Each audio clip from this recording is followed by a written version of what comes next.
कि जैन को तुमको डॉक्टर इंजीनियर बनने के लिए नहीं मिला, ये मुनि बनने के लिए मिला था। मुनि बनने के लिए बन गए मुनि, सारे दिन गिरते रहे। बनो, इससे सरल कोई मार्ग नहीं है, इससे बढ़िया कोई मार्ग नहीं है।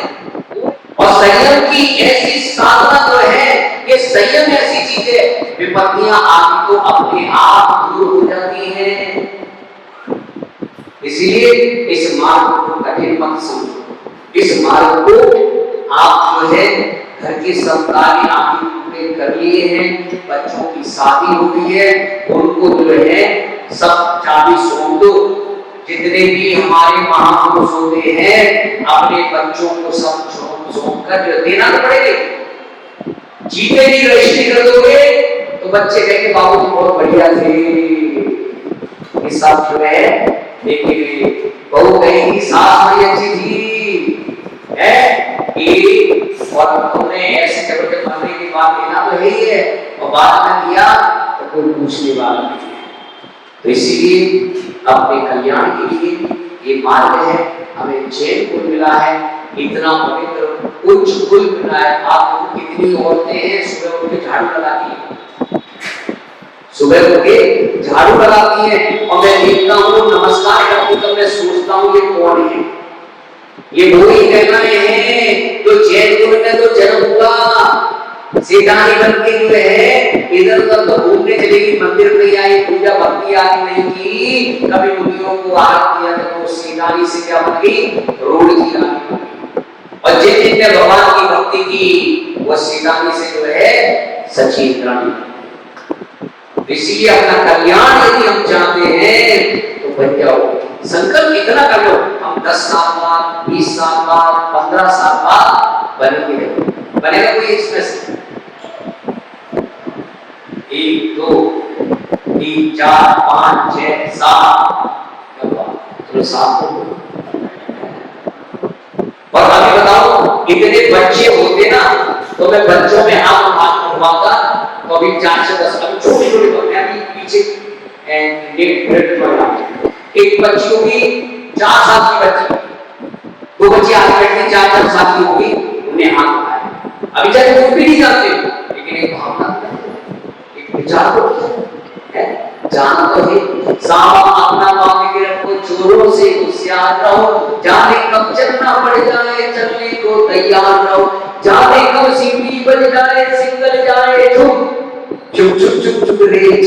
ये जीवन की एक सांस जा रही है और एक सांस आ रही है। कहते हैं कि अभी तो बाबू जी से थोड़ी देर पहले ही तो मिल के आए थे और बाबू जी तो चले गए। तो ऐसे निकल मत जाना। इसलिए सोचो कि हम फुर्सत से दीक्षा लेंगे, ध्यान रखना कि फुर्सत कभी किसी को नहीं मिलती है, न कभी कोई फुर्सत में मरता है और न कभी किसी को फुर्सत मिलती है। इसलिए जब मौका मिले दीक्षा लो, अपना कल्याण करो, क्योंकि यही एक मार्ग है जो अपने जीवन में सुख शांति ला सकता है। बाकी का संसार जो है राग द्वेष का ही कारण है। यदि हमने ऐसा हो सकता है मनुष्य पर्याय अंतिम पर्याय हो दोबारा होंगे या नहीं, तो ऐसी भावना कि अंतिम का मिल जाना, ये भी भावना करो कि हे भगवान किसी मुनि का सानिध्य मिल जाए, हमने जीवन भर पूजा पाठ आदि किया है तो उसका फल तो हमें कुछ न कुछ मिल जाए। तो सबके लिए खूब मंगल आशीर्वाद है, आपके जीवन में सुख शांति समृद्धि रहे और सभी मुनि आज्ञा पाएं। मैं सबको यही आशीर्वाद देता हूँ, क्योंकि अभी पीछे में गाजियाबाद में था तो बोले कि महाराज की जो है हमको क्या नाम आप जब तो यही आशीर्वाद देते हो कि हम तो नहीं बने, कोई ऐसे भाव कर रहा है कि हम नहीं बनेंगे तो उसका दुर्गति का मतलब क्या होगा? भाव और वो है हम मैं मेरे को क्या करना है, लेकिन मैं आचार्य की आज्ञा को मान रहा हूँ। पुरुषार्थ शक्ति उपाय में अमृतचंद स्वामी कहते हैं कि जो मुनि बनने का उपदेश नहीं देता है वह मुनि दंड का भागी है। तो इसीलिए हम तो भैया मुनि बनने का उपदेश देते, अब भैया तुम्हारी मर्जी है तो नहीं बनो। तो हम तो उनकी क्या कर रहे हैं, आज्ञा का पालन कर रहे हैं। अब जब कहा पहले उद्देश्य मुनि बने, कोई मुनि नहीं बन सकता, महाराज हम नहीं बन सकते, तो भैया तुम क्षुल्लक बन जाओ, ठीक है ना। क्षुल्लक नहीं बन सकते तो व्रती बन जाओ, साधन भी बन जाओ, कुछ तो बन जाओ, ठीक है ना। अब यहाँ पदों के लिए करते हैं, मुनि पद से बढ़कर कोई दूसरा पद नहीं है, इसीलिए जो है वह ये पद कोई तुम्हारा छीन नहीं सकता, कोई वोटिंग नहीं हो रही है, कोई वोटिंग नहीं हो रही, कोई वोटिंग नहीं होगी, कोई तुम्हारा कोई पद ये छीन नहीं सकता है। तो ऐसा पद ग्रहण करो जिस पद को कोई दूसरा ग्रहण कोई नहीं छीन सकता है। तो ऐसा भगवान के पद को प्राप्त करें, अपन परमेष्ठी बने। क्या परमेष्ठी बने? तो परमेष्ठी वही बनता है जिसकी आत्मा पवित्र हो जाती है। तो अपनी पूजा पाठ करते हुए पवित्रता को लाएं और जो है इस पद को धारण करें। ओम नमः शिवाय। कल दोपहर में आज दोपहर में 4 बजे बच्चों के संस्कार करेंगे। तो आप भी जो भी बच्चे हो, छोटे बड़े पढ़ाई वाले जो भी बच्चे हैं, उन बच्चों की यहाँ पे अपन संस्कार करेंगे, विद्या संस्कार, ठीक है ना। संस्कार से वस्तु पवित्र हो जाएगी, लेकिन ये पत्थर है, लेकिन ये पत्थर पवित्र कैसे हो गया? इनके ऊपर भगवान, इनके ऊपर क्या हो गया? संस्कार। तो अपने ऊपर साक्षात संस्कार हो गए तो अपना भी क्या नहीं हो सकता। कल आप लोगों के भी संस्कार करेंगे, कुलाचार संस्कार। कुलाचार संस्कार होने के बाद अपन पूजा पाठ को आहार देने के अधिकारी बनते हैं। जब तक ये संस्कार नहीं होते तब तक वो अधिकार नहीं मिलता। बताएंगे कल आपको जो है। तो संस्कार बहुत जरूरी है, संस्कार होना, ठीक है ना।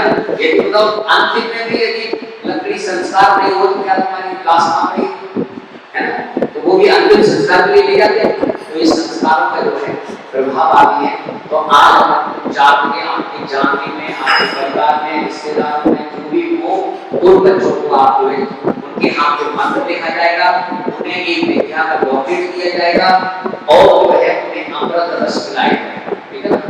और जो यहाँ पर जो है उसमें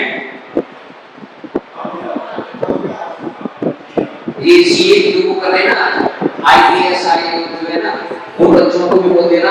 उन बच्चों के कल एक बच्चा आया था, बोले कि क्या नाम है महाराज, हम कर रहे हैं। मैंने पूछा कि कितने उसमें निकल जाओगे? बोले कि कभी 1 साल में।